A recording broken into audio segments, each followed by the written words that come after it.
Musset, c'est vraiment un truc de fou à quel point il était insupportable. Colérique, blasé, nonchalant, tout, il avait tous les défauts. Et en plus de tout ça, le frérot avait une relation bien fusionnelle avec l'absinthe. Bon, peut-être pas autant que moi avec les 8-6 sur les 4 guillotières, mais bref.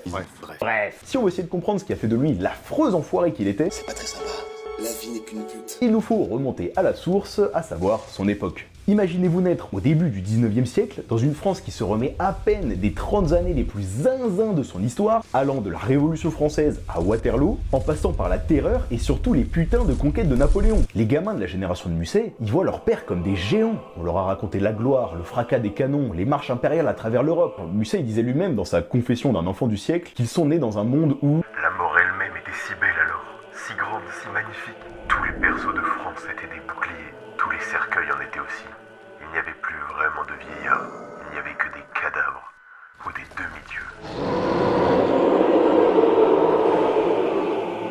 le genre d'ambiance qui vous met une très légère pression quant à votre orientation future. En bref, ces gamins, ils avaient l'ambition chevillée au corps, une immense faim de loup, et surtout la certitude, peut-être un peu agaçante, d'être nés pour accomplir des exploits et produire des chefs-d'œuvre. Seulement voilà, en 1830, tout ça c'est terminé, et depuis bien longtemps. Alors quand ces enfants de demi-dieu là, ils se réveillent une fois arrivés à l'âge adulte, ils ont une gueule de bois historique, alors que c'est même pas eux qui ont fait la fête. Et ça, en très très gros, c'est ce que Musset appelle le mal du siècle.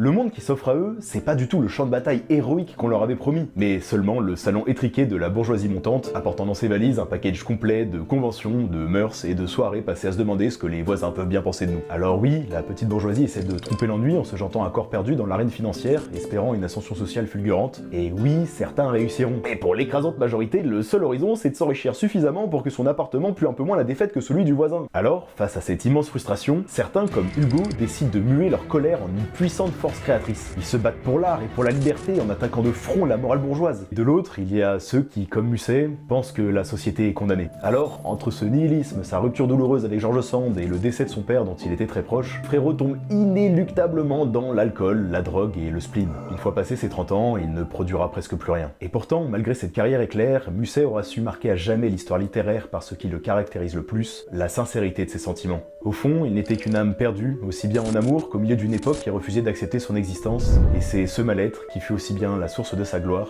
Que l'origine de sa chute.